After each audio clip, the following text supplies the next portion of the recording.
तो दोस्तों, एक और नया दिन और मैं बलजीत परमार हाजिर हूँ एक नई कहानी, एक नया किस्सा लेकर। आज उसी कहानी को जारी रखेंगे जो कल हमने बीच में छोड़ी थी और आज वो उसके अंजाम तक लेके जाएंगे। सादिक कालिया का एनकाउंटर मुंबई पुलिस की हिस्ट्री में बहुत अजीब किस्म का एनकाउंटर था। इसको एक तरफ तो आप फेक एनकाउंटर में भी रख सकते हो और दूसरी तरफ ये एक असली एनकाउंटर भी हो सकता है, दोनों तरफ। लेकिन इसका फैसला करना बहुत मुश्किल है।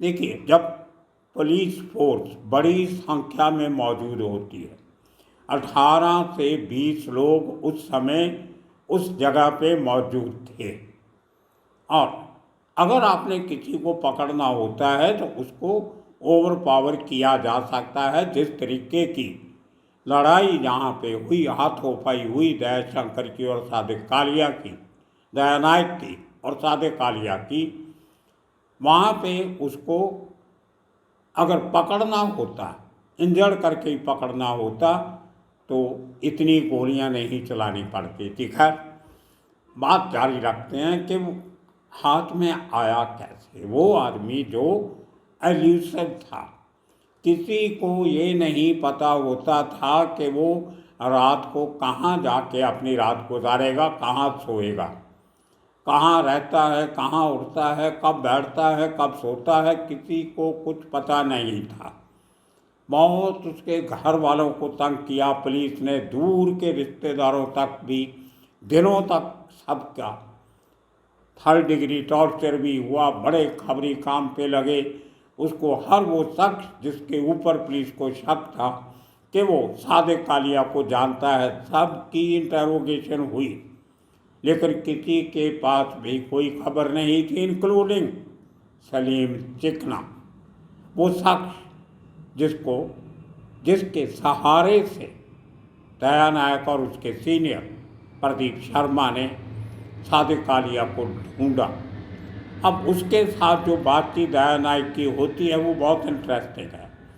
दयानायक कहता है कि उस पेज पॉइंट के ऑफिस में से उसने जो मैसेज भेजने की प्रक्रिया शुरू करवाई थी, उसका 2-3 दिन तक कोई रिजल्ट नहीं आया, लेकिन उसके बाद एक दिन वो पेजर जो 6 महीने से बंद पड़ा था वो एक्टिव हो जाता है। और वो एक्टिव इसलिए हो जाता है कि जब बार बार मैसेज उसको मिलने लगे, पहले तो उसका पेजर बंद था, मैसेज आने लगे, तो उसको मैसेज तो आता है, जब भी आप देखोगे तो पेजर में बड़ा अजीब सा सिस्टम था, छोटा सा चौरस सा एक इक्विपमेंट हुआ करता था। तो खैर, वो भी एक अभी तक एक किंतु परंतु का विषय है कि जब उसको पता था कि उसका पेजर बंद है तो उसने चालू क्यों किया। जो 6 महीने से बंद था उसने स्विच ऑफ करके रखा हुआ था। उसको पता था मैंने पैसे नहीं भरे, और उसको ये भी पता था कि, और दयानायक ये बात मानता है कि उसने जानबूझकर अपना पेजर बंद करवाया था, पैसे नहीं भरे थे, क्योंकि उसको शायद पता चल गया था कि पुलिस उसके पीछे है। दयानायक का ये भी कहना है कि जो ऑफिसर उसके पहले उसकी इंक्वायरी करते हुए उस लड़की ने बताया था पेज पॉइंट की, शायद उस ऑफिसर की कोई मूवमेंट सादिक कालिया ने नोट की हो और वो अलर्ट हो गया। बहुत अलर्ट तो बहुत रहता था वो, 40 विंग्स वाला आदमी था। उसके रिश्तेदारों से मैंने बात की, वो आँख बंद करके भी करता था तो उसको आहट लग जाती थी। वो एक्चुअली एक कमांडो किस्म का आदमी था। वो आर्मी में जाना चाहता था, फौज में जाना चाहता था। उस किस्म की ट्रेनिंग उसने अपने आप को खुद दी थी। बहुत अच्छी गठी हुई बॉडी बनाई। हालांकि बचपन में वो बड़ा दुबला पतला किस्म का आदमी था, लेकिन जान बहुत थी, हिम्मत बहुत थी। तो उसी तरह का पहरावा, उसी किस्म का आचरण उसने बना लिया था। अपने आप को वो फौजी समझता था, क्रिमिनल समझता ही नहीं था। ये उसकी एक मानसिकता थी। जो उसके फैमिली के लोगों से मेरी बात हो रही है, जिनके बारे में कल बताया था, वो एक किताब भी लिख रहे हैं इन दोनों भाइयों के ऊपर। खैर, तो दया नायक का ये बहुत स्मार्ट मूव थी। यहाँ पे दया नायक की तारीफ करनी पड़ेगी कि उसने उस पेजर का नुक्ता पढ़ लिया कि हो ना हो यहीं से कोई सुराग मिलेगा। लेकिन मुझे जो लगता है अंदर की बात, वो जो उसका जो खास जोड़ीदार था, जो उसके बिना कहीं जाता ही नहीं था, जिसका विश्वास उसने जीता हुआ था, सलीम चिकना, उसके पेजर के ऊपर दया नायक ने निगाह रखी हुई थी कि वो कहाँ कहाँ जाता है। और उसकी मूवमेंट देखते हुए उसको पता चला कि एक दिन सादिक का पेजर ऑन होता है, क्योंकि उसके ऊपर इसके सलीम चिकना के पेजर के ऊपर एक नया मैसेज आया। तो उसमें सलीम चिकना को उस शख्स ने कहीं मिलने को बुलाया था। तो दया नायक उसका पीछा करते हुए उस पेजर की लोकेशन ढूंढ के देखने गया था कि ये सही मैसेज है या कुछ इस किस्म का ट्रैप है। तो दया नायक का कहना है कि उसने वो कंफर्म किया और वो सलीम चिकना उस जगह पे उस मैसेज को पढ़ के गया था। थोड़े दिनों के बाद उसी किस्म का दूसरा मैसेज आता है। तो उसमें उसको अब एक अप्सरा अलंकार थिएटर एसवीपी रोड पे है, एसवी रोड पे जो ओपेरा हाउस एरिया में रोड है बहुत फेमस, वहाँ पे अलंकार थिएटर है। वो 3-4 लोकेलिटी का जंक्शन है वहाँ पे। तो उसके पास लोकेशन उसकी मिलती है और दया नायक उसका पीछा करते वहाँ पहुँचता है। और जैसे ही वो आदमी अपना मोटर बाइक लेके आता है, दया उसको जाके घेर लेता है और पकड़ के अपनी गाड़ी में बैठा लेता है। और गाड़ी में बैठाने के बाद दया नायक उसको बोलता है कि मेरा नाम दया नायक है, मैं चाहूँ तो तुम्हें अभी गोली मार सकता हूँ, लेकिन मेरा निशाना तुम नहीं, मेरा निशाना सादिक कालिया है। और दया नायक का कहना है कि ये गाड़ी चला रहा था, ये मुझे थोड़ा अजीब लगता है जब आप इस किस्म के खतरनाक आरोपियों को पकड़ते, उनको गाड़ी में बिठा के खुद गाड़ी चला रहे हो, और वो आरोपी आपके साथ बैठा है, कुछ शरारत कर दे या चलती ट्रैफिक में खिड़की खोल के भाग जाए तो क्या करोगे? आप तो गाड़ी चला रहे हो। खैर, ऐसी बातें होती हैं, स्क्रिप्ट राइटिंग जैसे मैंने कहा था। तो मैंने उसको कहा कि मैं मार दूंगा, मुझे बताओ कहाँ है। तो उसने हंसने लगा, वो आदमी सलीम चिकना, कि साहब आप क्या बोल रहे हो, सादिक कालिया के बारे में किसी को कुछ नहीं पता। और उसने एक डायलॉग लिखा हुआ है उस आर्टिकल में कि अगर दाऊद और छोटा शकील अपने सर के बल खड़े होके भी किसी को ये पूछें कि सादिक कालिया कहाँ है तो कोई बता नहीं सकेगा। तो उसका कभी मैसेज आता है नागपाड़ा से, कभी माहिम, कभी दादर, कभी डोंबिवली, कभी कल्याण, कभी अंधेरी, कभी गोरेगांव, इस किस्म कहीं से भी मैसेज आता है कि वहाँ पे आ जाओ।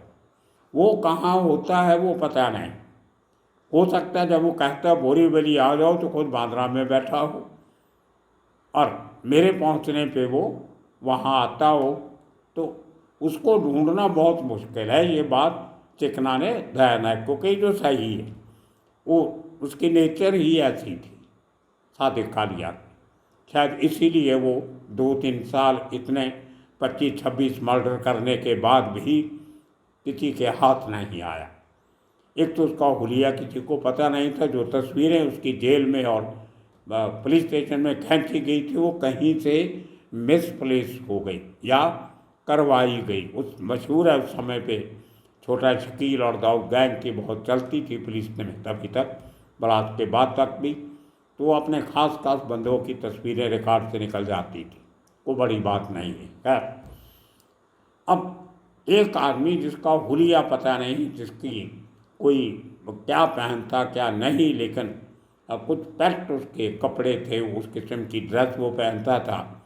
और इतना उसके घर वालों ने मुझे बताया कि ऑपरेशन वाले दिन, जिस दिन वो टारगेट पे जाता था, उस दिन लाल कलर की आर्मी वालों की पी कैप जिसको हम बोलते हैं वो पहनता था और रेबन का चश्मा लगाता था। और ये रेबन के चश्मे और कैप वाली बात जो है वो हमारी एक इंटरव्यू में, एक एपिसोड में यूसुफ बचकाना ने भी कही थी कि हम एक आदमी को मारने गए थे, लेकिन तभी हमसे पहले सादिक कालिया वहाँ पे मौजूद था। और ये यूसुफ बचकाना ने बात कही थी कि हमारे देखते देखते उसने अपना चश्मा एडजस्ट किया और गोली चला दी। तो ये उसका एक तरीका था, बहुत परफेक्ट तरीके से काम करता। और दया नायक ने ये भी बात बताई जो हमने आपको पहले बता चुका, दोनों हाथों से इक्वली फायर करता था, दोनों हाथ चलते थे उसके बराबर के, और 2 वेपन हमेशा रखता था दोनों साइड, जैसे काउबॉय फिल्मों में होता है, अंग्रेजी फिल्मों में उस किस्म का करैक्टर है। तो सलीम चिकना को पकड़ने के बाद इंतज़ार की जाती है कुछ दिन कि अब उसका मैसेज आएगा तो उसका पता चलेगा। लेकिन जो एक बात सलीम चिकना ने कही कि वो एक्टिव होगा तो मुझे दिन में 3-4 बार मैसेज करता है। सुबह करता है एक बार कि तुम उठ खड़े हुए, ब्रेकफास्ट कर लिया, फिर करेगा तुमने नमाज़ पढ़ ली कि नहीं पढ़ी, फिर शाम को पूछेगा तुमने चाय पी लिया, नाश्ता कर लिया, और रात को एक बार फिर गुड नाइट करने के लिए। अब इसका कारण सही है, दया नायक की बात सही हो सकती है कि चिकना के ऊपर सादिक कालिया निगाह रख रहा था कि वो है ठीक ठाक है, कहीं पकड़ा तो नहीं गया, कहीं किसी कस्टडी में तो नहीं है। अगर उसका पेजर चल रहा है और वो वापस जवाब दे रहा है तो इसका मतलब वो ठीक ठाक है। तो एक तरीके से सादिक कालिया अपने ही खास जोड़ीदार के ऊपर भी अपने तरीके से निगाह रख रहा था। अब आप अंदाज़ा लगाइए कि जब हम देखते हैं अंडरवर्ल्ड कैसे किलिंग करता है, कैसे टारगेट सिलेक्शन करता है, कैसे टारगेट अचीव करता है, मारता है लोगों को, ब्लड शेड करता है, उसके पीछे कितना दिमाग लगता है। हम इन लोगों को बहुत अनपढ़ किस्म के, गरीब, ये वो सब कह के करने की कोशिश करते हैं, पर कोई ना कोई ऐसा एलिमेंट उनमें होता है जो उनको दूसरों से अलग करता है। तो खैर वो आदमी को इंतज़ार की घड़ियां ख़त्म होती है जब वो एक मैसेज करता है चिकना को कि शाम को 6, साढ़े 6:30 बजे परेल में, दादर एक एरिया है, दादर ईस्ट की साइड में परेल है, राइट साइड में लोअर परेल है, और वहाँ पे एक दादर और उसके बीच में एक फ्लावर मार्केट, बाजी मार्केट है, बड़ी बहुत बड़ी होलसेल की, साथ में दादर स्टेशन भी है। वहाँ से एक रोड अगर आप साउथ मुंबई की तरफ जाओ, जब महालक्ष्मी आगे लोअर परेल की तरफ जाएं तो एक ओवर ब्रिज है रोड का जिसको क्रॉस करके दूसरी तरफ जाते हैं, और उसके नीचे रेलवे लाइन के ऊपर एक ब्रिज बना हुआ है। तो वहाँ पे एशियाड बस डिपो बहुत मशहूर है। जब एशियन गेम्स 70s 80s में हुई थी दिल्ली में, तो उस समय कुछ इवेंट्स पूना में भी हुए थे, तो लोगों को यहाँ से उन बसों, उस ज़माने में एशियाड के लिए बसें सरकार ने खरीदी थी जो उसी पार्टिकुलर स्पॉट से मुंबई के उस दादर परेल इलाके से चल के पूना जाती थी। तो उस अड्डे का नाम ही, बस अड्डे का नाम एशियन बस अड्डा पड़ गया। तो एशिया डिपो भी कह देते हैं। वहाँ छोटे छोटे ट्रांसपोर्ट कंपनीज के ऑफिस है जो टिकटें काट के देते हैं। प्राइवेट बसें भी चलती हैं वहाँ से, सरकारी बसें भी चलती हैं, ठीक। तो वहाँ पे बुलाया गया सलीम चिकना को, सादिक ने बुलाया, और उसके बिल्कुल दूसरी तरफ ऑपोजिट साइड में हार्डली 25-30 गज दूर मनोहर जोशी जो शिवसेना के बहुत बड़े नेता थे, हमारी पार्लियामेंट के स्पीकर भी रहे, महाराष्ट्र के मुख्यमंत्री भी रहे, उनका बहुत बड़ा ऑफिस और एजुकेशनल इंस्टीट्यूट चलती थी, Kohinoor educational institute, technical college, बहुत बहुत लंबा चौड़ा एरिया उनके पास था। और वो एरिया काफ़ी बिजी रहता है। लेकिन जो दया नायक ने कहा कि वहाँ her at any given time 20,000 लोग होते हैं, वो बात कुछ सही नहीं है। कोई 4-5 हज़ार लोग होते हैं, कभी भीड़ भाड़ का समय हो तो 20,000 तो बहुत बड़ी गिनती होती है। इतने लोग, मेरा ऑफिस जाने का रोड रास्ता वही था DNA में, मैंने तो कभी ज़िंदगी में 20,000 लोग नहीं देखे वहाँ। खैर, वहाँ पे उसको बुलाया जाता है और अड्डे में एक सेफ डिस्टेंस पे सलीम चिकना को लेके दया नायक और उसकी टीम, ये बार बार मैं कहता हूँ टीम, जिसमें 20 के करीब ऑफिसर थे, जिसमें प्रदीप शर्मा भी थे और बहुत सारे और सब इंस्पेक्टर थे, हवलदार थे, सब 5-6 गाड़ियाँ थी, पूरा लश्कर था। कोई अकेला दया नायक नहीं था। ये बात मैं क्लैरिफाई करना चाहता हूँ। और ये एक इंटरव्यू में जो इंडिया TV पे शेखर गुप्ता ने की थी, दोनों के साथ, दया नायक और प्रदीप शर्मा के साथ वॉक द टॉक किया करता था, NDTV पे आता था, आपने देखा होगा। उसमें दोनों ने माना है, पूरा सीन डिस्क्राइब किया कि हम दोनों थे वहाँ पर। थोड़ी देर के बाद गिवन समय पे उसका मैसेज आता है कि मैं पहुँच गया हूँ, तुम कहाँ हो? सलीम को पूछा जाता है, पेजर पे मैसेज आता है। तो दया नायक अपने हवलदार स्टाफ के पास उनको छोड़ के ढूंढने निकलता है, उसके कहने के मुताबिक कि मुझे पता नहीं सादिक कालिया कैसा लगता है, कैसे पहचानूंगा, कुछ नहीं। लेकिन सही बात यह है कि एक यार्ड बस डिपो पे छिपा के रखे हुए, खड़े किए हुए सलीम चिकना ने इशारा कर दिया था कि वो सामने जो लाल टोपी वाला, चश्मे वाला आदमी है, वो सादिक कालिया है। तो ये कहना कि मैंने आवाज़ दिया सादिक, उसने मेरी तरफ देखा, गोली चलाई, ये सब कहानियाँ, स्क्रिप्ट है। आपके पास एक गवाह खड़ा है, आपको ढूंढने की ज़रूरत नहीं, वो खुद बताएगा वो आदमी खड़ा है सामने, वो सादिक है। चलो कोई बात नहीं। अल्टीमेटली वो सादिक को चैलेंज किया जाता है, गोली चलाई जाती है। दया नायक भी गोली चलाता है, एक और सादिक भी चलाता है, जो दया नायक के थाई में लगती है, जांघ में लगती है। और उसके बाद दोनों हाथों-पाई शुरू हो जाती है। और हाथों-पाई हुई, ये मैंने और टीम के मेंबर से बात की, उन्होंने बताई, तो ज़मीन पे भी गिर जाते हैं दोनों, जैसे रेसलिंग होती है, कुश्ती होती है, कभी दया नायक ऊपर, कभी सादिक कालिया ऊपर। तो पुलिस वाले गोली नहीं चला सकते, क्योंकि कब कौन ऊपर नीचे होगा, किसको गोली और को लग जाए, तो एक बहुत बड़ा सस्पेंस था। और इसी चक्कर में वहाँ पे 500-700 लोग भी इकट्ठे हो जाते हैं, भीड़ इकट्ठी हो जाती है।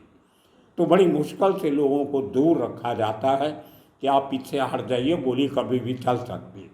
वो भी एक कारण था कि पुलिस ने ताबड़तोड़ गोलियां नहीं चलाई, क्योंकि भीड़ भी थी दोनों तरफ।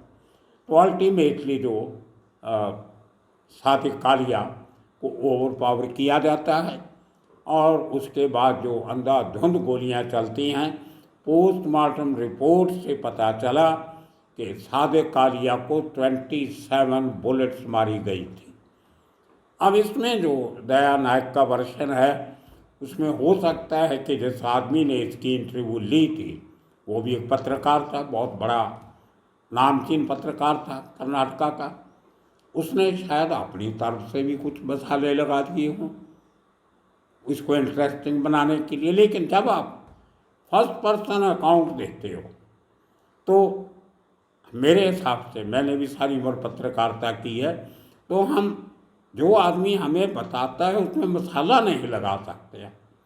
जब मैं एक रिपोर्ट लिख रहा हूँ थर्ड पर्सन, तो उसमें मैं कई मसाले लगा सकता हूँ। लेकिन जब मैं ये कहता हूँ कि जो दया नायक ने मुझे ये बातें बताई, तो मैं वही लिखूँगा जो उसने मुझे बताई, उसे मैं अपनी तरफ से मसाला नहीं लगा सकता। वो भी जब मैं किताब लिख रहा हूँ, किताब छप के पब्लिक के सामने जाती है, पब्लिशर की एक जिम्मेदारी होती है। उसमें आप गलत बयानी करोगे तो जिस आदमी की आपने उसमें वो इंटरव्यू, जो फर्स्ट पर्सन अकाउंट छापा है, वो आपके ऊपर केस कर सकता है। अब इस किताब को छपे इतने साल हो गए, दया नायक ने कोई केस नहीं किया उस पर, कभी उस किताब के पब्लिशर या प्रिंटर के ऊपर कोई इतराज़ नहीं किया, कोई स्टेटमेंट नहीं दिया। तो किंतु परंतु नहीं किया तो इसका मतलब कहीं ना कहीं उसमें सच्चाई है। और एक पत्रकार कभी ऐसा नहीं करेगा, वो भी दया नायक जैसे आदमी के साथ, कि जो बात उसने नहीं कही वो बात मैं उसके मुंह में डाल के लिखूं या प्रकाशित करूं, ये हो नहीं सकता। किसी छोटे मोटे गरीब आदमी के बारे में हो सकता है, लेकिन इतने बड़े सेलिब्रिटी किस्म के एनकाउंटर स्पेशलिस्ट को मिस कोट करना बहुत मुश्किल होता है। खैर, तो दया नायक का ये कहना कि मैंने आवाज़ लगा, अब क्या हुआ था मैंने आपको सुना दिया, लेकिन वहाँ दया नायक अपने आप को थोड़ा, ठीक है हर आदमी अपनी प्राप्तियों को बढ़ा चढ़ा के बताता है, कि मैंने देखा तो एक ट्रांसपोर्ट कंपनी के दफ्तर में सादिक कालिया बैठा था। मुझे जो हुलिया बताया गया था, जो मैंने उसके हिसाब से अंदाज़ा लगाया, मैं नज़दीक गया तो उसको पूछा सादिक, तो एकदम खड़ा हो जाता है और मेरे ऊपर गोली चला देता है। मेरे वो गोली मेरी टांग में, जांघ में लगती है। मैं अपनी 6 की 6 गोलियां उसकी छाती में खाली कर देता हूँ। उसके बाद आखिरी तारीख है कि उस दिन तारीख थी 17 दिसंबर 1987।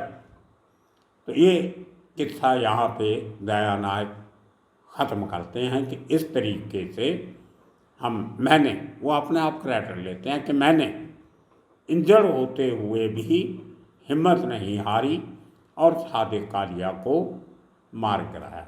अब असली वर्षन मैंने आपको बता दिया कि गोलियां तो उसको 27 लगी थी, अगर 6 आपने चलाई तो 26 गोलियां किसने मारी? वो असल में यही था, जब ग्रैपलिंग के टाइम पे उसके बाद जैसे ही पुलिस को मौका मिला, पहले वो तो मार तो 2-3 गोलियां खा के होगा, लेकिन पुलिस वालों को गुस्सा था कि एक तो इतने सालों से इसने हमें परेशान किया हुआ था, दूसरा हमारे ऑफिसर के ऊपर गोली चलाई। वो गुस्सा सब ने मिल के निकाला और जितने ऑफिसर थे सब ने अपने अपने वेपन उसके ऊपर खाली कर दिए। अब वो साथी जिसको पूरे मुंबई की क्राइम ब्रांच ढूंढ रही थी, वो जब किसी के हाथ में आएगा तो इसी किस्म का ये लोग बदला लेते हैं। आज तक कभी नहीं हुआ था किसी एनकाउंटर में आपने सुना 2-3 को छोड़ के कि किसी पुलिस वाले को गोली लगी हो। एनकाउंटर होगा तो गोली लगी, ये एनकाउंटर हुआ था इसलिए गोली लगी है, इसमें कोई दो राय नहीं है। लेकिन उसके बाद 27 गोलियां मारने का मकसद क्या है? आपका वेनिजेंस। आप एक मरे हुए आदमी से भी दुश्मनी निकाल रहे हो, अपनी भड़ास निकाल रहे हो। ये संतुलन नहीं खोना चाहिए। अब आदमी मर ही गया, उसके ऊपर गोलियां क्यों? परिवार का कुछ और वर्षन है, मैं सब कुछ अभी आपको नहीं बताना चाहता हूँ, क्योंकि उनका जो उन्होंने इतने सालों की मेहनत की है वो कहीं ख़राब नहीं हो। लेकिन जैसे ही मैंने आपसे जो प्रॉमिस किया था कि वो चंडीगढ़ आते हैं या मैं मुंबई जाता हूँ, तो उस किताब के साथ साथ, रिलीज़ के साथ साथ वो एक्सक्लूसिव जो बातें हैं वो आपके साथ मैं शेयर जरूर करूँगा। ये दया नायक का वो किस्सा जिसमें पूरे टीम ने मिलके एक खतरनाक अपराधी को उसकी जगह दिखाई, इसमें कोई शक नहीं है। बहुत बढ़िया केस था, अच्छी इन्वेस्टिगेशन थी, लेकिन बहुत बढ़ा चढ़ा के पेश किया गया। और ज़रूरी क्यों था वो मैंने कल आपको बताया था। उसी दिन वहाँ से तकरीबन 1.5 मील की दूरी पे महर्षि दयानंद कॉलेज में उस समय के मेंबर पार्लियामेंट मोहन रावले की एक मीटिंग थी, जिसमें उद्धव ठाकरे और राज ठाकरे, तभी दोनों भाई इकट्ठे थे, अलग अलग हुए नहीं थे। उनका एक प्रोग्राम था, लेकिन इसका जो एक खबर पहले से थी, क्योंकि छोटा शकील से मोहन रावले को, एमपी को धमकियां मिल रही थी। वो अरुण गवली की सपोर्ट में उतरा था दगड़ी चाल के बाहर भूख हड़ताल पे बैठा था कि पुलिस अरुण गवली के साथ ज्यादती कर रही है। दाऊद के खिलाफ बहुत भाषणबाजी कर रहा था, उसको धमकियां मिल रही थी। पुलिस इस बात से बहुत जानू थी। उन्होंने उस मीटिंग के पहले राज ठाकरे और उद्धव ठाकरे को रिक्वेस्ट करके उस फंक्शन में ना जाने की बात कही, और लेकिन मोहन रावले ने पुलिस की बात नहीं मानी। उसने वो सभा को संबोधन किया और यहाँ पे दूसरी तरफ उस रेलवे लाइन के जहाँ से सादिक कालिया ने निकलना था अपने साथी को बाइक के पीछे बैठ के, अगर वो पुलिस नहीं पहुंचती वहाँ पे तो वो 5-7 मिनट में जिस जगह से एनकाउंटर हुआ है वहाँ से उस जगह पे पहुँच जाता था जहाँ मोहन रावले भाषण दे रहा था। तो पक्की बात है वो मोहन रावले को छोड़ने वाला नहीं था। तो असल में ये किस्सा जावेद सादिक कालिया को मारने से, उसके एनकाउंटर करने से ज़्यादा इम्पोर्टेंट था मोहन रावले की जान को बचाना। He was part of the ruling party.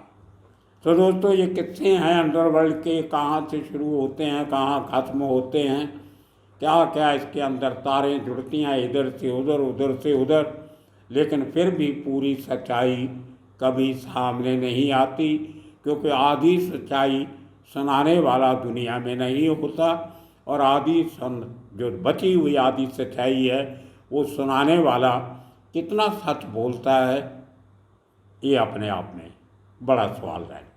तो आने वाले दिनों में इस किस्म के किस्से कहानियाँ लेके फिर हाजिर होंगे। तब तक के लिए आप सबका बहुत बहुत शुक्रिया, धन्यवाद।